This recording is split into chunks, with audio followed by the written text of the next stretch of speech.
आज सडा रांगोळी लवकर आवरली कारण आज खूप कामं होते. आज जेवणासाठी मसाला मिरची बनवली होती. याची रेसिपी आपल्या वेज ऑथेंटिक चॅनलला आहे. त्याशिवाय ब्रोकोली सॅलड बनवलं होतं. दुधातला दोडक्याचा झुणका बनवला होता. गवारीची भाजी बनवली होती. संध्याकाळी सांगलीतील आमची जी बोरगावकर पाटील फॅमिली आहे त्यांनी आम्हाला आमंत्रण दिलं होतं. तुम्ही इथे सगळे लुंगीवाले बघून म्हणत असाल की आम्ही तिरुपतीला वगैरे आलो आहे की काय, पण आमंत्रण होतं ते बालाजी मंदिराचा सोहळा पाहण्याचं.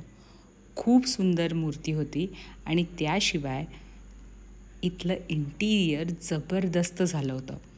असं वाटत होतं की आपण कुठल्या तरी साऊथच्या मंदिरामध्ये आहे. खूपच सुंदर.